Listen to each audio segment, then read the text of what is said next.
Monsieur le maire, vice-président du conseil régional Auvergne-Rhône-Alpes, Nicolas d'Aragon, Monsieur Michel Vallat, maire de Privas, Monsieur Alban Panot, maire de Chabeuil, Monsieur Franck Soulignac, vice-président du conseil départemental, Mesdames et Messieurs les représentants des collectivités, de l'agglomération, les élus, Messieurs les représentants des cultes,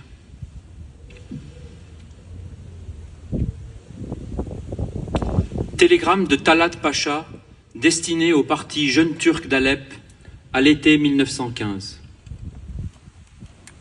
Le gouvernement a décidé de détruire tous les Arméniens résidant en Turquie. Il faut mettre fin à leur existence. Aussi criminelles que soient les mesures à prendre, il ne faut tenir compte ni de l'âge, ni du sexe. Les scrupules de conscience n'ont pas leur place ici. Si tragiques que puissent être les moyens d'extermination, n'épargnez ni les enfants, ni les infirmes. Il faut mettre fin à leur existence. 24 avril 1915. Au nez et à la barbe d'une Europe terrée dans ses tranchées, l'horreur joue une de ses pièces, une de ses meilleures pièces au fin fond de l'Anatolie. Le frottement des sabres éventrant les femmes remplace le son des mélodies joyeuses. L'odeur du sang couvre les effluves des rosiers au printemps. Les implorations des mères spectatrices des soldats turcs égorgeant leurs enfants remplacent le brouhaha des marchés colorés. La pièce était pourtant bien annoncée et avait commencé ses répétitions dès 1896 pendant les massacres hamidiens où déjà des centaines de milliers d'Arméniens périrent parce qu'ils étaient enfants de la croix et demandaient seulement à ne plus être traités de sous-hommes.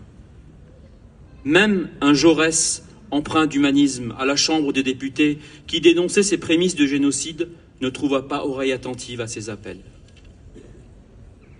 Et puisque le voile persiste sur les yeux de l'Occident, c'est un jeu d'enfant pour le gouvernement jeune turc de 1915 d'en finir définitivement cette fois avec ces impies arméniens qui donnent pourtant à cette Turquie une élite intellectuelle, de médecins, de professeurs, de députés, d'industriels, de compositeurs et qui offrent à tout un pays une classe d'artisans aux doigts agiles. Alors, pour affaiblir définitivement la race arménienne, cette élite est la première à entamer, dès le 24 avril, cette marche de l'horreur vers la mort. Dans cet empire ottoman, regorgeant de monts et de vaux, de déserts et de précipices qui avalent comme des ogres affamés la chair de 1,5 million de vies innocentes. Le génocide arménien de 1915 est une tragédie sans pareille dans l'histoire de l'humanité. Sans pareille, car c'était la première fois que le cerveau de l'homme pensait, préparait et mettait en œuvre l'effacement d'une race entière de la surface de la Terre.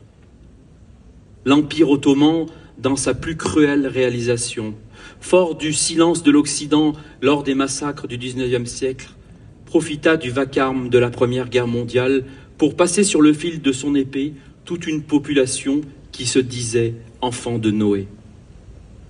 Mis à part quelques hommes épris d'humanisme, comme Jean Jaurès lors des massacres hamidiens ou Aristide Briand en 1915, personne ne donna d'importance à ce qui se passait dans ces contrées trop exotiques pour intéresser un Occident dans la tumulte. Et le gouvernement jeune turc écrit avec soin cette pièce du chaos.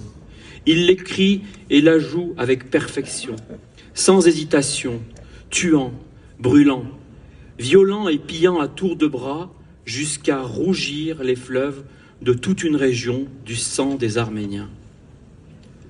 Brûlés vifs par centaines dans leurs églises, morts de faim, de froid et de fatigue sur les colonnes de déportés, quand le sabre turc ne tranche plus, tellement qu'il a servi.